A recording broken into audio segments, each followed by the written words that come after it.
hari ini kita teruskan kuliah kita. Hari ini kita akan berbicara tentang tema perbankan syariah ya di pertemuan ketiga di hari ini. Nah, ada Bani Ahmad Jailani yang merupakan makalah kita di hari ini.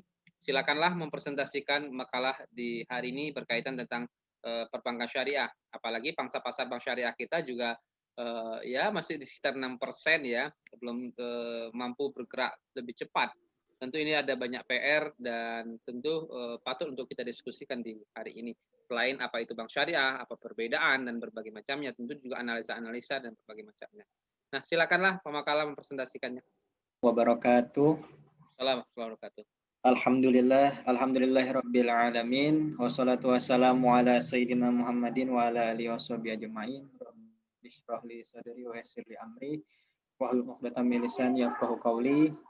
Pertama-tama yang sama-sama kita hormati dosen kita Bapak Dr. Hasanuddin MAG, kemudian Bapak Dr. Hendra Khalid MA, dan Bapak Aha Azharuddin Latif MAG MH. Semoga senantiasa dalam keadaan sehat walafiat. Dan yang saya banggakan teman-teman semua yang insya Allah pada sore hari ini masih dalam keadaan semangat dan sehat walafiat. Baik, pada sore hari ini saya selaku pemakalah akan mempresentasikan materi tentang perbankan syariah. Sudah muncul ya, Ustadz? Sudah.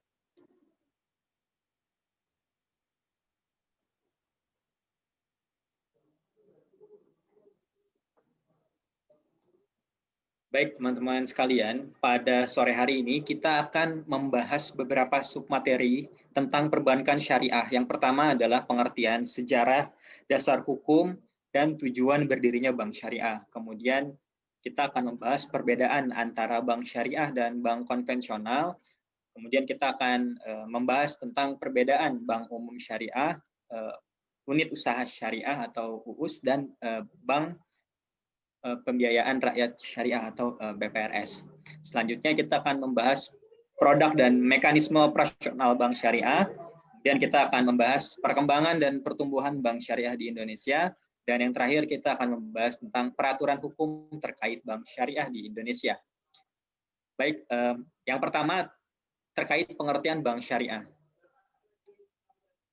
Dikutip dari website OJK bahwa bank syariah adalah bank yang menjalankan kegiatan usaha berdasarkan prinsip syariah. Jadi kata kuncinya adalah prinsip syariah atau prinsip hukum Islam yang diatur dalam fatwa Majelis Ulama Indonesia, seperti prinsip keadilan dan keseimbangan, adil wa tawazun, kemaslahatan, maslahah, universalisme, alamiah, serta tidak mengandung gharar, maisir, riba, zolim, dan objek yang haram. Sehingga bank syariah dalam aktivitasnya betul-betul menekankan pada prinsip syariah, dan kata kunci selanjutnya adalah tidak melakukan aktivitas yang mengandung gharar, maisir, riba, zolim, dan objek yang haram. Nah, kemudian selanjutnya terkait sejarah bank syariah. Kalau kita melihat sejarah bank-bank syariah di berbagai negara, misalkan di Pakistan itu sudah mulai sekitar tahun 1979, kemudian di Mesir sekitar 1978, kemudian lanjut lagi di Siprus tahun 1983, ada di Kuwait 1977, kemudian lanjut negara-negara lain, ada Bahrain, ada Uni Emirat Arab, dan negara-negara Islam lainnya. Maka berkembangnya bank syariah, bank-bank syariah di negara-negara Islam memberikan pengaruh juga kepada Indonesia. Nah, pada awal periode 1980-an, diskusi mengenai bank syariah sebagai pilar ekonomi Islam mulai dilakukan. Nah, para tokoh yang terlibat dalam kajian tersebut diantaranya adalah ada Karnaen A. Perwatatmadja, kemudian ada M. Dawam Raharjo, ada A.M. Saifuddin, ada M. Amin Aziz, dan yang lain-lainnya. Kemudian beberapa uji coba pada skala yang relatif terbatas telah diwujudkan. Di antaranya adalah Baitul Tamwil Salman yang berada di Bandung yang sempat tumbuh mengesankan. Di Jakarta juga dibentuk lembaga serupa dalam bentuk koperasi, yakni koperasi gitu.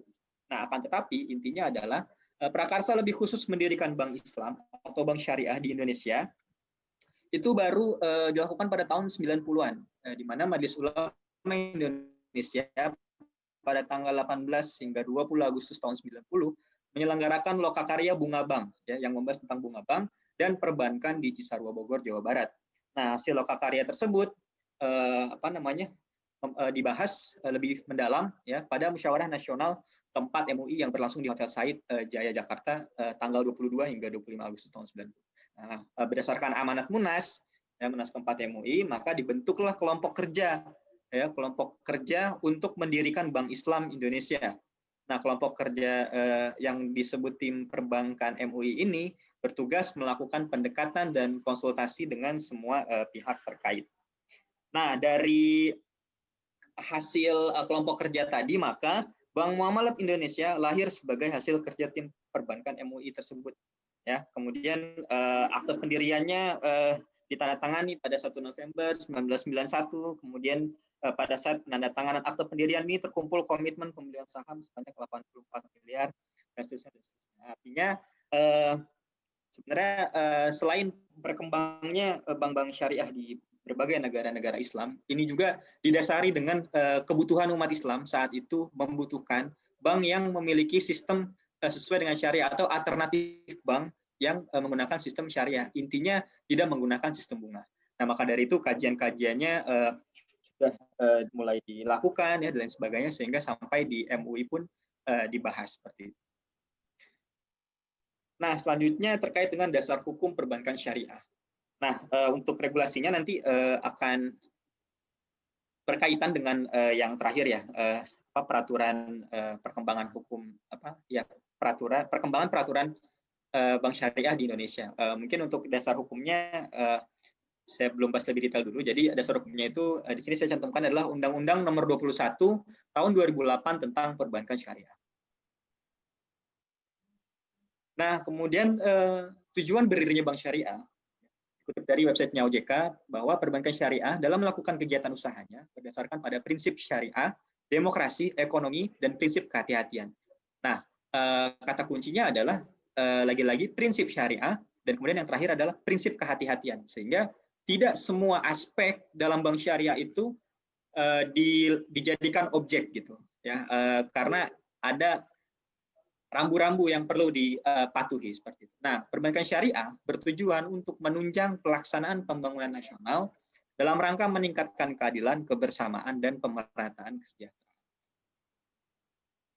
Nah, selanjutnya kita akan membahas perbedaan bank syariah dan bank konvensional. Nah, di sini saya mencantumkan ada 6 perbedaan. Yang pertama, bank konvensional itu adalah bebas nilai. Artinya, dia tidak terikat dengan aturan-aturan tertentu seperti halnya bank syariah.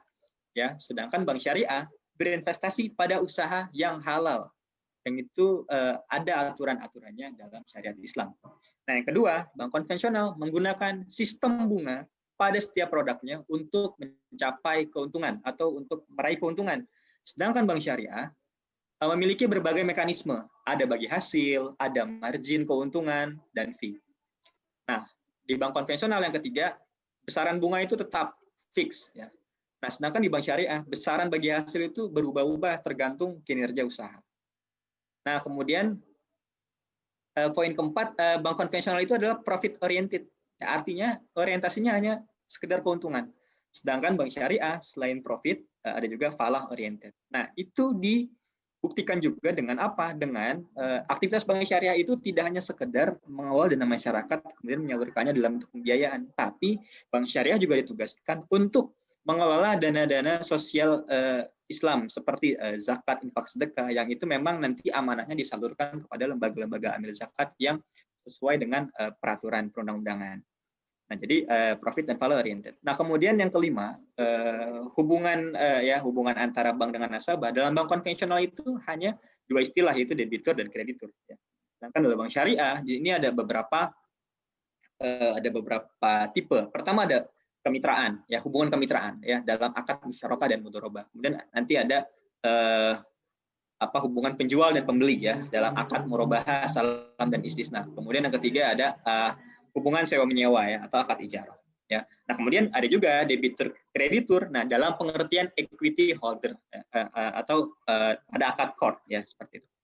Nah, yang terakhir ya, yang menjadi perbedaan antara bank konvensional dan bank syariah adalah di bank konvensional itu ada Dewan Pengawas Syariah yang disingkat dengan DPS. Nah, DPS ini adalah apa namanya, satu fungsi ya yang bertugas untuk mengawasi jalannya aktivitas perbankan syariah ya, di mana fatwa-fatwa yang dikeluarkan oleh Dewan Syariah Nasional MUI ya, atau DSN MUI ketika diterapkan di lapangan di bank syariah, maka proses penerapannya itu dimonitoring oleh DPS ini ya, atau Dewan Pengawas Syariah. Sedangkan di bank konvensional tidak ada, di bank syariah ada Dewan Syariah. Nah, selanjutnya perbedaan ya sistem bunga dan sistem bagi hasil yang diterapkan oleh bank konvensional ya dan bank syariah. Yang pertama, sistem bunga itu asumsinya selalu untung, artinya dia ya untung gitu, dia tidak ada rugi gitu. Nah, kalau bagi hasil ada kemungkinan untung, ada kemungkinan rugi karena berdasarkan kinerja usaha. Yang kedua, sistem bunga itu didasarkan pada jumlah uang atau pokok pinjaman. Sedangkan sistem bagi hasil didasarkan pada rasio bagi hasil dari pendapatan atau yang disebut dengan revenue sharing atau keuntungan yang disebut dengan profit sharing yang diperoleh nasabah pembiayaan. Ya.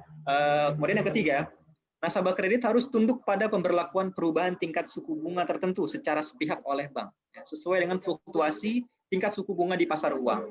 Ya. Artinya sewaktu-waktu bank dapat memberlakukan tingkat suku bunga tertentu, gitu ya.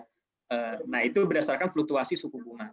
Nah, sedangkan di bank syariah dengan sistem bagi hasil, margin keuntungan untuk bank yang disepakati bersama, ya, yang ditambahkan pada pokok pembiayaan, berlaku sebagai harga jual yang tetap sama hingga berakhirnya masa akad. Kemudian selanjutnya di sistem bunga, pembayaran bunga yang sewaktu-waktu dapat meningkat atau menurun tersebut tidak dapat dihindari oleh nasabah di dalam masa pembayaran angsuran kreditnya. Nah, sedangkan dalam sistem bagi hasil, porsi pembagian bagi hasil berdasarkan nisbah yang disepakati bersama berlaku tetap sama sesuai akad hingga berakhirnya masa perjanjian pembiayaan untuk pembiayaan konsumtif. Yang keempat, sistem bunga tidak tergantung pada kinerja usaha. Ya. Jumlah pembayaran bunga tidak meningkat meskipun jumlah keuntungan berlipat ganda saat keadaan ekonomi sedang baik. Artinya tidak mempengaruhi efek apa-apa kinerja usaha yang dihasilkan. Sedangkan dalam sistem bagi hasil, jumlah pembagian bagi hasil berubah-ubah bergantung dengan kinerja usaha untuk pembiayaan berdasarkan bagi hasil. Nah, yang kelima, sistem bunga, eksistensi bunga diragukan kehalalannya oleh semua agama, termasuk agama Islam. Mungkin nanti di bab riba ini lebih rinci ya, dari di Islam udah pasti haram, kemudian pandangan Nasrani, di Yahudi juga sama, ada dalil-dalil yang diberikan. Nah, sedangkan sistem bagi hasil, tidak ada agama yang meragukan keabsahan bagi hasil. Yang keenam, pembayaran bunga tetap seperti yang dijanjikan tanpa pertimbangan proyek yang dijalankan oleh pihak nasabah untung atau rugi. Jadi nggak ada efek apa-apa, mau untung mau rugi, pokoknya bunganya segitu. Sedangkan bagi hasil tergantung pada keuntungan proyek yang dijalankan. Jika proyek itu tidak mendapatkan keuntungan, maka kerugian akan ditanggung bersama oleh kedua belah pihak. Nah, selanjutnya kita akan membahas tentang perbedaan BUS ya, atau Bank Umum Syariah, UUS dan BPRS. Nah, sebenarnya detailnya ada di makalah yang Word atau PDF, teman-teman nanti bisa lihat lebih detail ya. Cuman di sini untuk gambaran definisinya ya. Jadi Bank Umum Syariah atau BUS adalah bank syariah yang dalam kegiatannya memberikan jasa dalam lalu lintas pembayaran. Ya.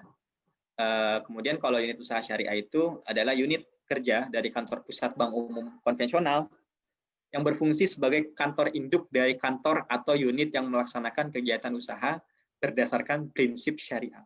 Ya, artinya dia belum berdiri sendiri nih, unit usaha syariah.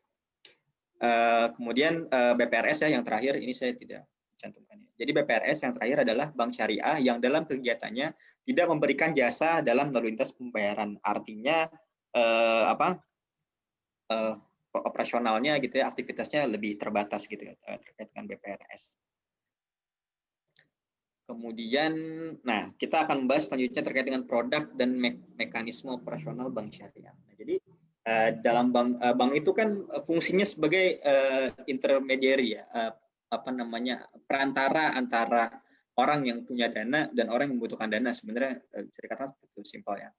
Nah, dalam bank bank dalam menghimpun dana memiliki beberapa produk ya dan mekanisme. Ya. Nah, dalam bank syariah untuk penghimpunan dana itu ada akad yang digunakan yaitu akad wadiah. Nah, wadiah itu kan dibagi dua, ada wadiah domana, ada wadiah amanah. Nah, di DSN juga sudah ada ya fatwanya tentang wadiah. Nah, kemudian apa namanya? Kalau apa namanya? Prinsip wadiah yang diterapkan oleh bank biasanya itu wadiah yad domanah ya, yang diterapkan pada produk rekening giro. Artinya ketika nasabah menitipkan dananya, apa namanya, bank berhak mengelola dana itu, tapi semua tanggung jawab dana itu ada pada bank. Nah, kemudian untuk penghimpunan dana selain wadiah ada juga mudharabah ya. Nah, apa namanya, mudharabah ini dalam menghimpun dana apa namanya, penyimpanan atau deposan bertindak sebagai sohibul mal, artinya nasabah bertindak sebagai sohibul mal dan bank sebagai mudharib. Jadi bank sebagai pengelola dana seperti itu. Nah, nanti akan ada bagi hasil dari keduanya yang sesuai dengan sepakati. Nah, untuk apa penyimpanan dana ini untuk mudharabah ada dua ya, ada mudharabah mutlaqah dan mudharabah muqayyadah. Nah, untuk mudharabah mutlaqah itu adalah mudharabah yang apa namanya, nasabah tidak memberikan persyaratan apapun kepada bank. Artinya ketika nasabah memberikan deposan atau menitipkan dananya pada bank syariah, dia tidak menentukan apa namanya, ini untuk bisnis apa gitu ya. Kemudian ya untuk bisnis apa dana ini disalurkan, kemudian menetapkan penggunaan akad-akad tertentu atau mensyaratkan dananya diperuntukkan bagi nasabah tertentu. Jadi nggak ada ikatan seperti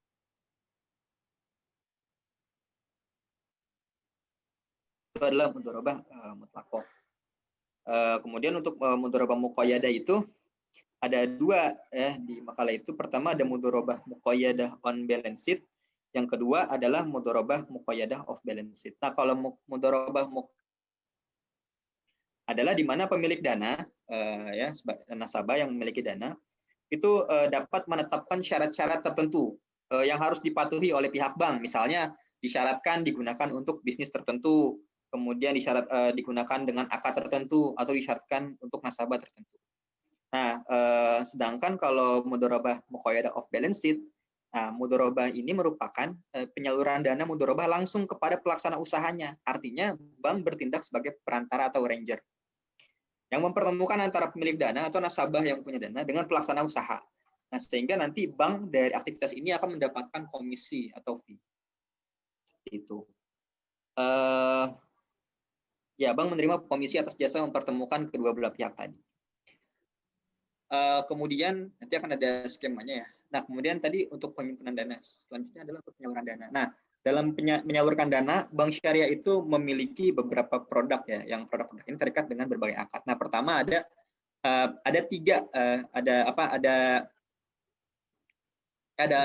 empat ya, ada empat aktivitas yang dilakukan oleh bank dalam menyalurkan dana. Pertama ada pembiayaan dengan prinsip jual beli.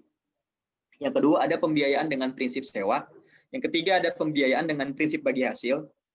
Yang keempat ada pembiayaan dengan akad pelengkap. Yang pertama adalah pembiayaan dengan prinsip jual beli. Nah, ini ada tiga akad yang digunakan oleh bank syariah. Pertama ada pembiayaan murabahah, kemudian ada pembiayaan salam, terakhir ada pembiayaan istisna. Nah, pembiayaan murabahah ini adalah transaksi jual beli di mana bank akan menyebut jumlah keuntungannya. Bank bertindak sebagai penjual, ya penjual barang, sementara nasabah sebagai pembeli. Nah, harga jual adalah harga beli bank dari pemasok ditambah keuntungan margin. Nah, kedua belah pihak harus menyepakati harga jual dan jangka waktu pembayaran. Nah, ini adalah murabahah, artinya bank sebagai penjual, nasabah sebagai pembeli, kemudian bank sudah membeli barang dari pemasok, dan bank sudah menentukan harga jualnya, harga modalnya ditambah margin, dijual kepada nasabah secara tangguh gitu ya pembayarannya. Nah, yang kedua adalah pembiayaan salam. Nah, pembiayaan salam itu adalah akad, pengertiannya adalah transaksi jual beli di mana barang yang diperjualbelikan belum ada, ya artinya pesan lah, gitu, memesan. Oleh karena itu barang diserahkan secara tangguh, ya, barang diserahkan di kemudian hari. Nah, sementara pembayarannya dilakukan secara tunai, ya. Artinya bank bertindak sebagai pembeli, sementara nasabah sebagai penjual. Gitu. Nah, sekilas transaksi ini mirip jual beli John. Ya, jual beli John itu artinya jual beli yang belum jelas ininya, belum jelas ya belum jelas lah objeknya gitu. Namun dalam transaksi ini, ya dalam transaksi salam ini, kuantitas, kualitas, harga dan waktu penyerahan barang harus ditentukan secara pasti. Nah, dalam praktik perbankan, ketika barang telah diserahkan kepada bank, maka bank akan menjualnya kepada rekanan nasabah atau nasabah itu sendiri secara tunai atau secara cicilan. Nah, seperti itu. Kemudian contohnya ya ketentuan umum pembiayaan salam, contohnya pembelian hasil produksi harus diketahui spesifikasinya secara jelas seperti jenis, macam, ukuran, mutu dan jumlahnya. Misalnya beli 100 kilo mangga harum manis kualitas A dengan harga 5.000 per kilo akan diserahkan pada panen 2 bulan mendatang. Nah, artinya semua komponen itu harus jelas. Nah, apabila hasil produksi yang diterima cacat atau tidak sesuai dengan akad, maka nasabah atau produsen harus bertanggung jawab dengan cara antara lain mengembalikan dana yang telah diterimanya atau mengganti barang yang sesuai dengan pesanan. Nah, mengingat bank tidak menjadikan barang yang dibeli atau dipesannya sebagai persediaan atau inventory, maka dimungkinkan bagi bank untuk melakukan akad salam kepada pihak ketiga atau pembeli kedua seperti bulog, dagang pasar induk atau rekanan. Nah, mekanisme seperti ini disebut sebagai peralihan salam. Nah, intinya adalah buy salam ini atau pembiayaan salam ini adalah produk yang digunakan oleh bank dalam pembiayaan dengan prinsip jual beli. Nah, yang terakhir adalah pembiayaan istisna. Nah, produk istisna ini menyerupai produk salam, tapi dalam istisna pembayarannya dapat dilakukan oleh bank dalam beberapa kali termin pembayarannya. Nah, skim istisna dalam bank syariah ini umumnya diaplikasikan biasanya pada pembiayaan manufaktur atau konstruksi. Ya. Nah, ketentuan umum pembiayaan istisna adalah spesifikasi barang pesanan harus jelas seperti jenis, sama kayak tadi macam, ukuran, mutu dan jumlahnya. Harga jual yang telah disepakati dicantumkan dalam akad istisna dan tidak boleh berubah selama berlakunya akad. Nah, jika terjadi perubahan dari kriteria pesanan dan terjadi perubahan harga setelah akad ditandatangani, seluruh biaya tambahan tetap ditanggung oleh nasabah. Nah, ini nanti ada skemanya. Nah, selanjutnya adalah pembiayaan dengan prinsip sewa. Tadi prinsip jual beli. Nah, Bank Syariah juga melakukan pembiayaan dengan prinsip sewa. Nah, atau ijaroh ya. Nah, transaksi ijaroh ini dilandasi adanya perpindahan manfaat. Gitu. Jadi pada dasarnya prinsip ijaroh sama dengan prinsip jual beli, tapi perbedaannya terletak pada objek transaksinya. Bila pada jual beli objek transaksinya adalah barang, ya pada ijaroh objek transaksinya adalah jasa. Nah, pada akhir masa sewa, bank bisa saja menjual barang yang disewakannya kepada nasabah. Karena itu dalam perbankan syariah dikenal dengan ijaroh muntahiyah bitamlik atau IMBT. Sewa yang diikuti dengan berpindahnya kepemilikan. Nah, harga sewa dan harga jual disepakati pada awal perjanjian. Nah, kemudian selanjutnya ada pembiayaan berdasarkan prinsip bagi hasil. Nah, ini biasanya ada pada pembiayaan akad musyarakah dan pembiayaan pada akad mudharabah. Nah, untuk pembiayaan musyarakah, bentuk umum dari usaha bagi hasil adalah musyarakah atau syirkah atau syarikah. Nah, transaksi musyarakah dilandasi adanya keinginan para pihak yang bekerja sama. Jadi ada para pihak yang ingin bekerja sama untuk meningkatkan nilai aset yang mereka miliki secara sama-sama. Nah, semua bentuk usaha yang melibatkan dua pihak atau lebih, di mana mereka secara bersama-sama memadukan seluruh bentuk berdaya, baik yang berwujud maupun yang tidak berwujud, seperti spesifik untuk kontribusi dari pihak yang bekerja sama dapat berupa ada dari pihak-pihak yang bekerja sama itu ada yang berkontribusi dana, barang dagang atau trading aset, kewirausahaan atau entrepreneurship, kepandaian atau skill, kepemilikan atau properti, peralatan atau equipment, atau intangible aset seperti hak paten atau goodwill, kepercayaan atau reputasi, credit worthiness, dan barang-barang lainnya yang dapat dinilai dengan uang. Nah, dengan merangkum seluruh kombinasi dari bentuk kontribusi masing-masing pihak ini, dengan atau tanpa batasan waktu menjadikan produk ini sangat fleksibel. Nah, ketentuan umum pembiayaan musyarakah adalah semua modal disatukan untuk dijadikan modal proyek musyawarah dan dikelola bersama-sama. Nah, setiap pemilik modal berhak turut serta dalam menentukan kebijakan usaha yang dijalankan oleh pelaksana proyek. Nah, pemilik modal dipercaya untuk menjalankan proyek musyarakah dan tidak boleh melakukan tindakan seperti menggabungkan dana proyek dengan harta pribadi, menjalankan proyek musyarakah dengan pihak lain tanpa izin pemilik modal lainnya, Memberi pinjaman kepada pihak lain, setiap pemilik modal dianggap mengakhiri kerjasama apabila menarik diri dari perserikatan, meninggal dunia, menjadi tidak cakap hukum. Biaya yang timbul dalam pelaksanaan proyek dan jangka waktu proyek harus diketahui bersama. Keuntungan dibagi sesuai porsi kesepakatan, sedangkan kerugian dibagi sesuai dengan porsi kontribusi modal. Nah, proyek yang akan dijalankan harus disebutkan dalam akad. Setelah proyek selesai, nasabah mengembalikan dana tersebut bersama bagi hasil yang telah disepakati untuk bank. Nah, itu terkait dengan pembiayaan musyarakah. Nah, selanjutnya ada pembiayaan mudharabah. Nah, secara spesifik terdapat bentuk musyarakah yang populer dalam produk perbankan syariah, yaitu akad mudharabah atau pembiayaan mudharabah. Nah, mudharabah adalah bentuk kerjasama antara dua atau lebih pihak di mana pemilik modal pada pengelola mudharib dengan suatu perjanjian pembagian keuntungan. Bentuk ini menegaskan kerjasama dalam paduan kontribusi 100% modal kas dari sohibul mal dan keahlian dari mudharib. Artinya si sohibul mal 100% kontribusi dana atau modal kas, sedangkan mudharib berkontribusi dengan skillnya atau keahlian. Nah, transaksi jenis ini tidak mensyaratkan adanya wakil sohibul mal dalam manajemen proyek. Dan jawab untuk setiap kerugian yang terjadi akibat kelalaian. Sedangkan sebagai wakil sohibul mal, dia diharapkan untuk mengelola modal dengan cara tertentu untuk menciptakan laba optimal. Perbedaan yang esensial dari musyarakah dan mudharabah ya, terletak pada besarnya kontribusi atas manajemen dan keuangan atau salah satu di antara itu. Dalam mudharabah, modal hanya berasal dari satu pihak, ya. Sedangkan dalam musyarakah, modal berasal dari dua pihak atau lebih. Itu terkait dengan pembiayaan mudharabah. Nah, selanjutnya teman-teman ada penyaluran dana pembiayaan dengan akad pelengkap. Nah, ini ada atau disebut dengan produk jasa perbankan lainnya. Nah, yang pertama di sini ada wakalah. Ya, wakalah itu artinya bank diberikan mandat oleh nasabah untuk melaksanakan suatu perkara sesuai dengan amanah atau permintaan nasabah. Secara teknis perbankan, wakalah adalah akad pemberi wewenang atau kuasa dari lembaga atau seseorang sebagai pemberi mandat kepada pihak lain, ya, sebagai wakil dalam hal ini bank, untuk mewakili dirinya melaksanakan urusan dengan batas kewenangan dan dalam waktu tertentu. Nah, segala hak dan kewajiban yang diemban wakil harus akad pemberian kuasa harus cakap hukum. Nah, ini untuk wakalah. Dan ada kafalah.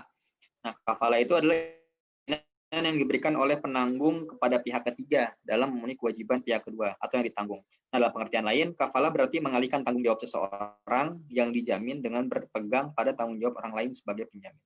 Nah, secara teknis perbankan, kafalah merupakan jasa penjaminan nasabah, di mana bank bertindak sebagai penjamin atau kafil, sedangkan nasabah sebagai pihak yang dijamin atau makfulah. Prinsip syariah ini sebagai dasar layanan bank garansi, yaitu penjaminan pembayaran atas suatu kewajiban pembayaran. Bank dapat mempersyaratkan nasabah untuk menempatkan sejumlah dana untuk fasilitas ini sebagai jaminan. Atas dana tersebut, bank dapat memperlakukannya dengan prinsip wadiah. Dalam hal ini, bank mendapatkan imbalan atas jasa yang diberikan. Ketiga ada SOF.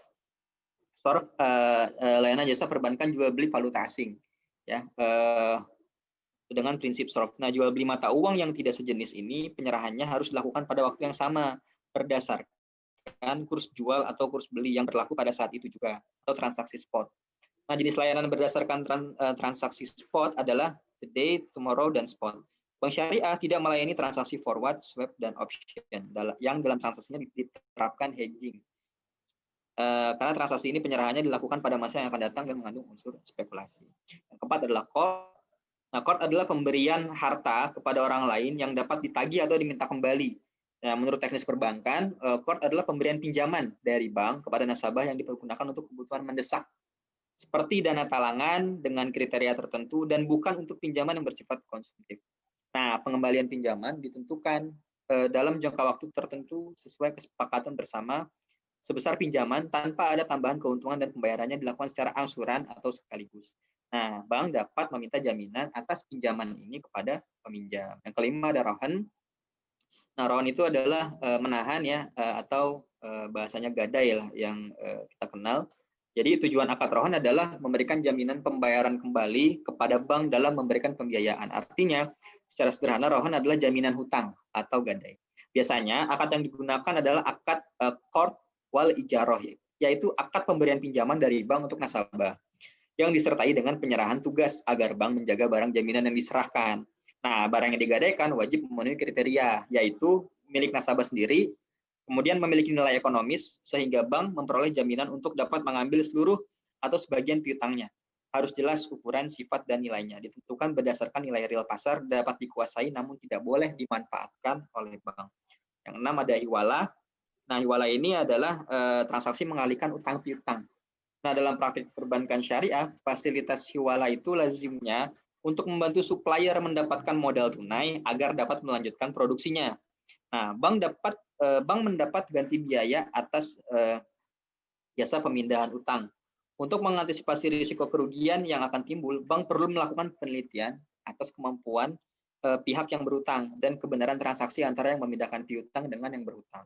Katakanlah seorang supplier bahan bangunan, misalnya menjual barangnya kepada pemilik proyek yang akan dibayar 2 bulan kemudian. Nah, karena kebutuhan supplier akan likuiditas, maka ia meminta bank untuk mengambil alih piutangnya. Bank akan menerima pembayaran dari pemilik proyek. Artinya ya nanti yang bakalan bayar kepada bank itu adalah pemilik proyek ya, seperti itu, karena tadi ada akad hiwalah. 7 akad ijaro, ya tadi ijaro adalah akad sewa ya, kemudian nanti jasa lainnya itu antara lain penyewaan kotak simpanan atau SDB, safe deposit box ya, sehingga bank mendapatkan imbalan sewa atas jasa tersebut. Yang terakhir 8 adalah akad wadiah. Nah, wadiah tadi ya produk termasuk produk tabungan, giro ya, itu menggunakan akad wadiah. Nah, selanjutnya ini ada beberapa skema, teman-teman. Jadi pertama nih tadi skema terkait dengan penghimpunan dan penyaluran dana pada bank syariah. Jadi kalau penghimpunannya itu tadi ya bank sebagai pelaksana usaha nih, ada investor pemilik modal. Nah, pemilik modal ini ingin menginvestasikan dananya kepada bank nih menggunakan akad mudharabah. Nah, bank sebagai pelaksana usaha akan mengelola dana tersebut nih ya, nanti dikelolanya buat apa aja? Ya banyak, misalkan pertama bank melakukan pembiayaan murabahah ya kan. Nah, artinya kan bank menjual barang kepada nasabah. Nah, bank bisa bekerja sama kan dengan mitra usahanya kan, kayak gitu. Kemudian bank bisa menjual jasa kepada mitra usahanya. Bank bisa melakukan kerjasama juga kepada mitra usaha. Artinya investor di sini atau nasabah yang menyerahkan dana ini ketika menyerahkan dana kepada bank, dia akan dapat bagi hasil nanti dari aktivitas yang dilakukan oleh bank. Nah, bank ini tadi aktivitasnya ada pembiayaan jual beli, ya kan, dengan prinsip jual beli, ada pembiayaan dengan prinsip apa namanya sewa, kemudian ada yang prinsipnya akad musyarakah tadi, mudharabah kayak gitu dan lain-lain. Nah, kemudian tadi ada skema bayi murabahah ya, juga dibahas tadi kan dalam produk apa yang prinsip jual beli tadi kan murabahah salam istisna. Nah, untuk murabahah ini seperti ini. Jadi murabahah itu ketika ada nasabah ingin membeli barang kepada bank, ya maka pertama mereka akan melakukan negosiasi dan ada persyaratan-persyaratan. Nanti terjadi akad jual beli, kemudian nanti bank akan membeli barang dari supplier. Nah, supplier akan mengirim kepada nasabah. Nah, kemudian nasabah akan membayar kepada bank nanti ada terima barang dan dokumen dari supplier ke nasabah ya. Nah, kemudian nasabah akan melakukan pembayaran kepada bank ya secara cicilan secara tangguh. Nah, kemudian ada skema bayi salam. Nah, bayi salam ini sama, jadi bank syariah pertama itu negosiasi pesanan dengan kriteria, kemudian pemesanan barang nasabah dan bayar tunai, ya kan, pemesanan barang nasabah dan bayar tunai. Jadi bank syariah bayar tunai gitu ya ke produsen. Ya, jadi nasabah pesan barang nih kepada bank, negosiasi dan kriteria, kemudian bank syariah pemesanan barang ya kan. Nah, bank syariah bayar ke produsen tunai nih ya kan, itu. Nah, kemudian nanti kirim dokumen ya kan, 4 kirim pesanan, nasabah yang bayar ke bank syariah. Nah, terakhir ada istisna. Nah, istisna juga sama ya, jadi di mana satu nasabah konsumen atau pembeli pesan ke bank, bank ke produsen pembuat, kemudian nanti bank akan jual lagi, seperti itu sederhananya. Dan nih ada akad mudharabah tadi ya, nih mudharabah ini ya di mana investor ini tadi kalau ini contoh yang ini off balance sheet, di mana dipertemukan oleh bank. Jadi bank mempertemukan antara pemilik dana atau investor dengan mitra pelaksana usaha atau mitra kerja. Nah, dari pertemuan ini kan nanti kan mereka akan dapat bagi hasil usaha nih dari kedua belah pihak ini. Nah, nanti bank yang mempertemukan akan mendapatkan komisi nih dari jasa mempertemukan. Yang terakhir ini skema akad tadi ada ini yang ijaroh ya, di mana bank menyewakan jasa kepada nasabah pembiayaan ijaroh, nanti yang pembiayaan ini cicilan bayar sewanya. Kemudian ada yang mudorobah tadi sama, kemudian ini musyarakah ya, di mana bank selaku pemilik dana ya melakukan syirkah, nasabah juga melakukan musyarakah sama-sama ya, kemudian mereka mendapatkan bagi hasil usaha. Nah, selanjutnya adalah perkembangan pertemuan bank syariah di Indonesia. Nah, ini saya mengutip dari snapshot perbankan syariah Indonesia pada bulan September 2020 yang saya download dari websitenya OJK.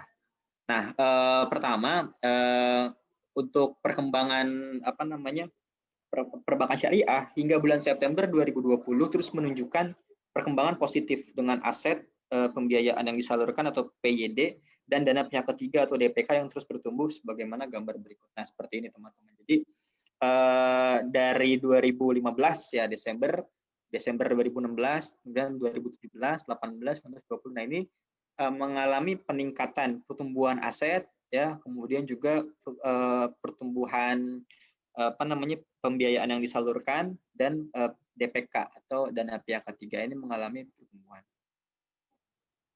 Ya sampai sampai 20 September 2020 ini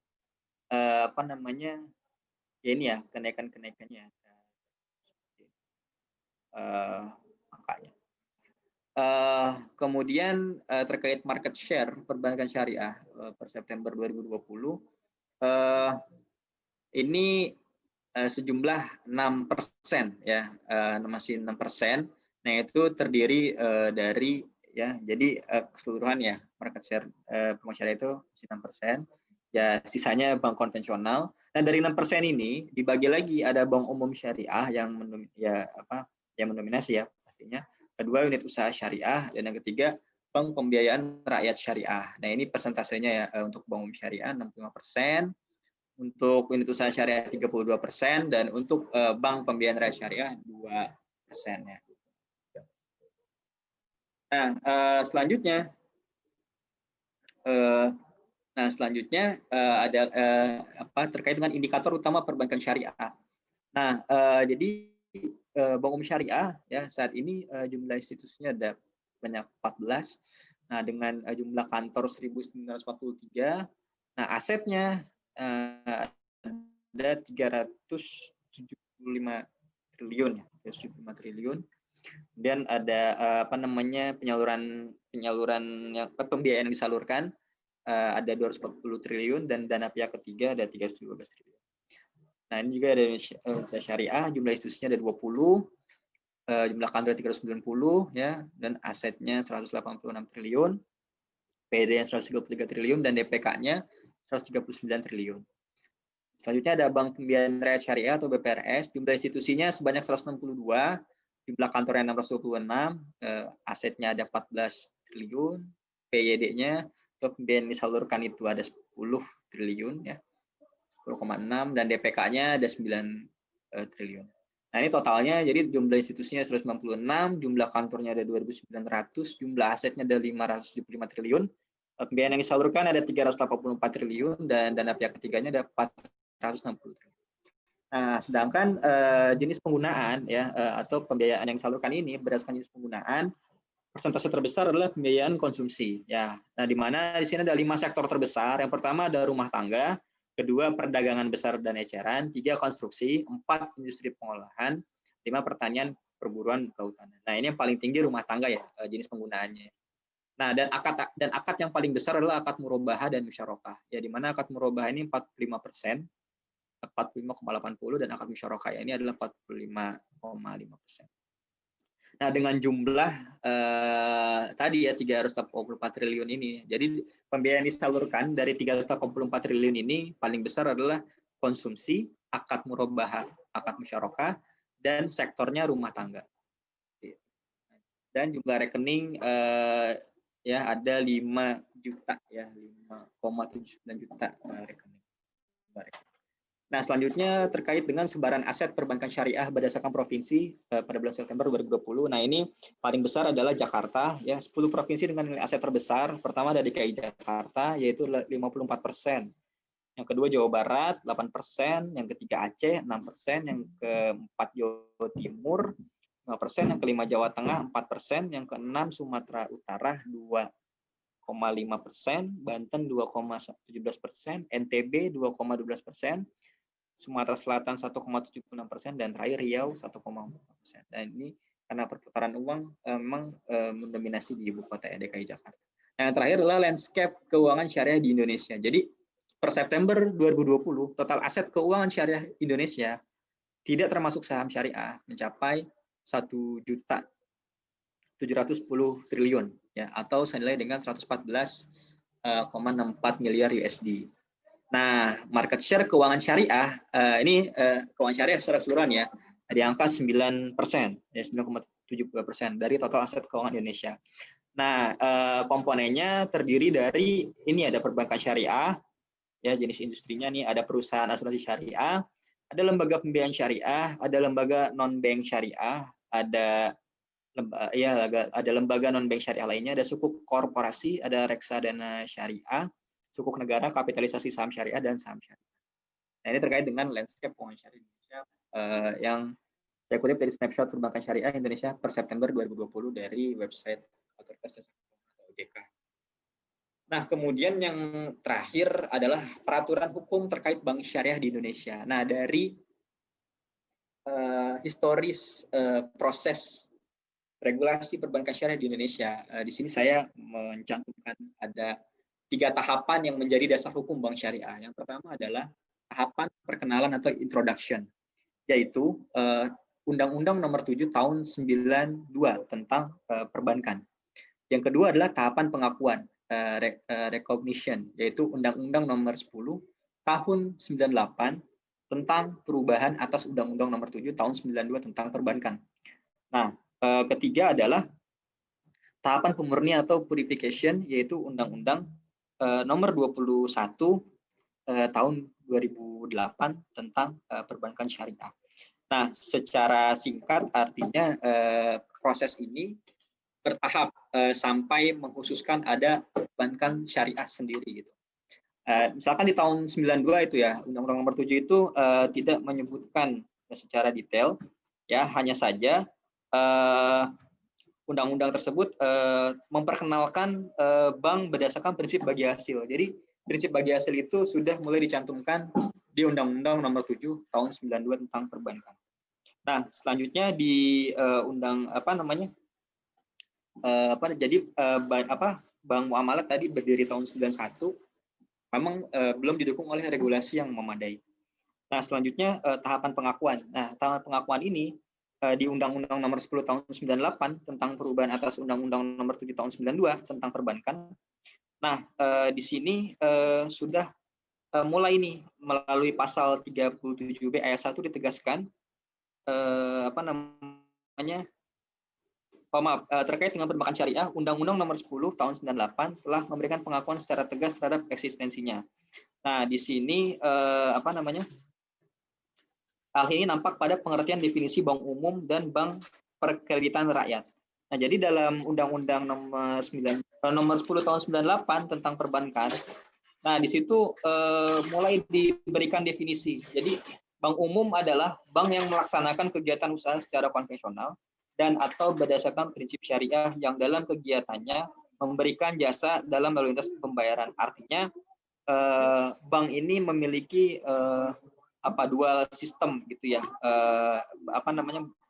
dengan sistem bunga atau konvensional atau prinsip syariah. Nah, jadi ada 2 banking system seperti itu. Nah, kemudian yang terakhir adalah baru tentang Undang-Undang Perbankan Syariah Nomor 21 Tahun 2008. Ya, mengapa? Karena banyak anggapan praktik perbankan syariah yang berjalan hingga saat ini untuk beberapa hal masih belum sesuai dengan prinsip syariah. Artinya undang-undang yang tahun 98 tadi nomor 10 itu perlu di update lah gitu ya, terkait dengan kebutuhan industri perbankan syariah saat ini. Baik, mungkin itu materi presentasi tentang perbankan syariah sore ini yang bisa saya sampaikan. Mohon maaf jika apabila ada kekurangan dalam penyajian dan penyampaian. Selanjutnya untuk diskusi dan tanya jawab, saya tutup terlebih dahulu dan saya mungkin kembalikan kepada Pak Ustadz Hendra selaku dosen pengajar. Assalamualaikum warahmatullahi wabarakatuh. Waalaikumsalam warahmatullahi wabarakatuh. Wah, terima kasih Ustadz Bani ya. Nah, Insya Allah luar biasa, sudah sempurna. Jadi Pak Hendra tidak perlu menjelaskan lagi dari sisi perkembangan sudah. Nah, tinggal kita diskusi aja lagi. Up to date semua sudah. Ya, jadi informasi-informasi saya pikir sudah. Nah, silakan di close dan kita tinggal diskusi saya pikir apa yang berkaitan tentang ini. Baik, silakan. Teman-teman, baik, saya pikir sudah komplit ya. Jadi sudah dari sisi apa itu bank syariah, apa produknya, lalu kemudian bagaimana perkembangannya, lalu bagaimana berapa asetnya hari ini. Nah, saya pikir sudah komplit ya. Jadi tinggal kita diskusi saja tentang ini saya pikir.